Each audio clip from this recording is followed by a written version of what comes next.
1, 2, 3, come on!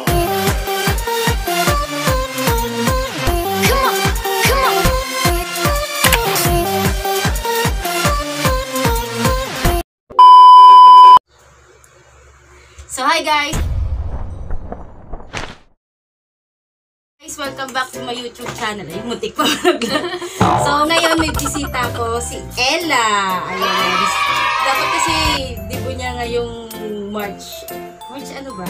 March 14 dapat. March 14. Kaya lang dahil sa COVID-19 yan. Dahil na-post ko, i-reschedule. So yan. Kaya ngayon, dahil wala naman siyang debut gaganapin ngayon, mag-makeup lang siya. Etong makeup na to para sa mga debutante o debutante, yung mga nagdadalaga na. Yan. Kung hindi pa kayo nakakapag-subscribe, please subscribe, comment down below sa mga gusto nyo pang makeup tutorial, then like and share. So, doon na tayo sa proceed. So, ngayon, ang gagamitin kong primer, yung Will Perfect Face Primer. Siyempre, lagi ko naman itong ginagamit. So, gagamitan ko siya ng Iconic Illuminator from London. So, kulay purple to eh. Parang pang-hydrate lang ng skin.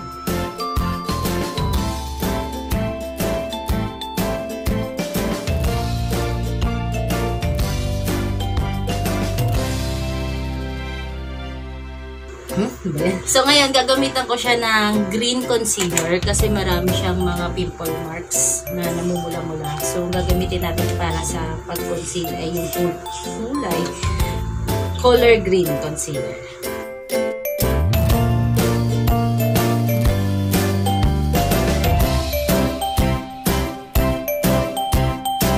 So, ngayon, para sa foundation, gagamitin ko tong Ink Skin Tint No. 3 in Sand Color.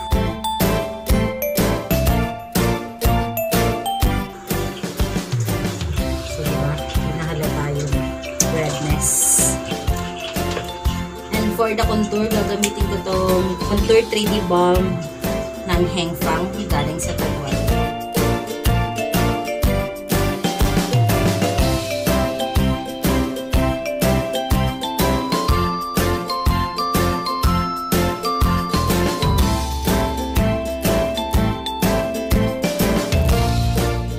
For the concealer, gagamitin ko itong Revlon Color Stay Blemish Concealer in Medium.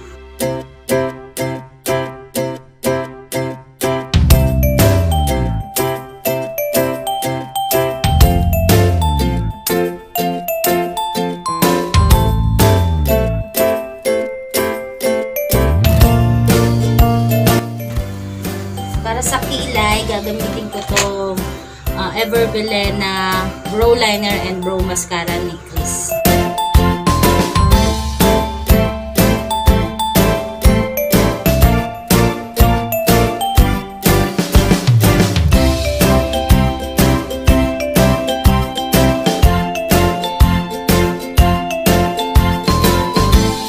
Tapos para dun sa taas na part, sa brow bone niya, ang gagamitin kong concealer ay yung MAC.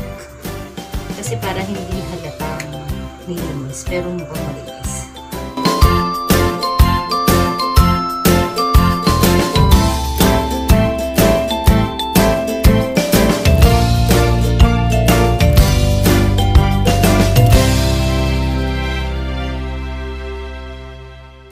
Then, para sa kanyang mata, gagamitin ko itong Naked 7 Urban Decay Palette.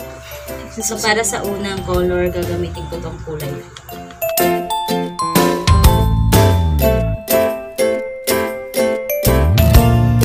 So, blue and gold pala yung motif niya. So, gagawin natin. I-turn na natin doon sa motif niya.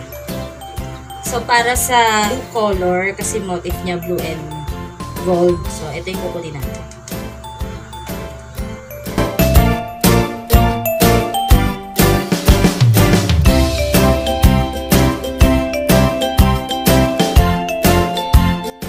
So, gagamitin ko naman to para sa gold theme niya, motif niya, Vina, na galing sa Taiwan, yung regalo ng ating.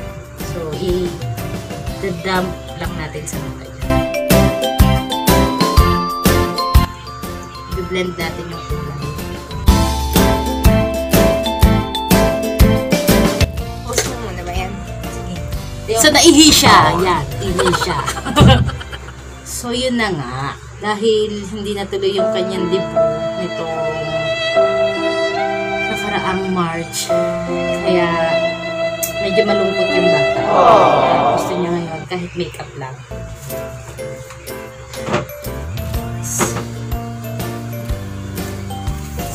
And that. Alam mo, so, para sa eyeliner, gagamitin natin tong Careline Graph Ink in black color.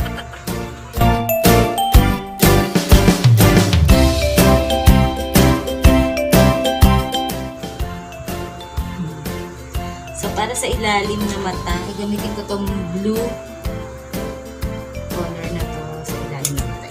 Yun sa taas.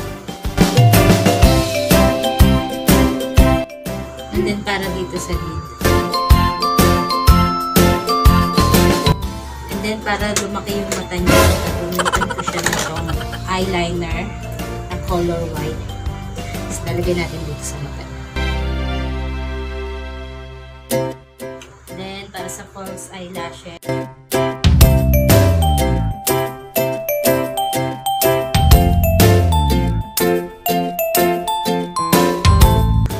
then, para sa ating contour, gagamitin ko yung Makeup Forever ng Paris.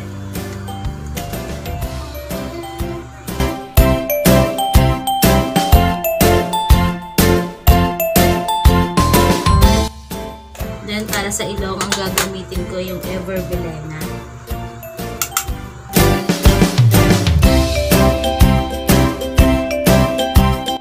Then, magbe-bake tayo.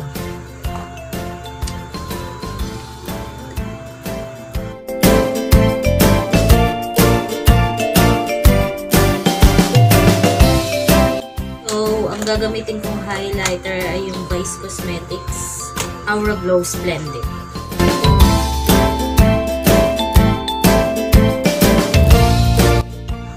And for the blush on, ang gagamitin ko ay yung Show You Mura in Peach. And then, para mas mayroong kulay, maglalagay tayo ng isa pang peach color. Ayan. So, pagsasamahin natin itong dalawang kulay na peach din.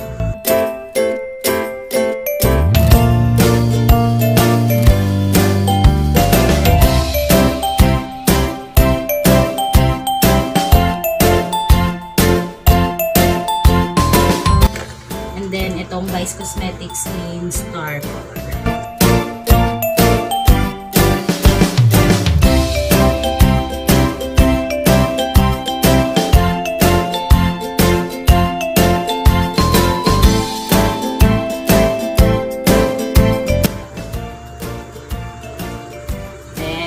Buhok na lang and then oh my God.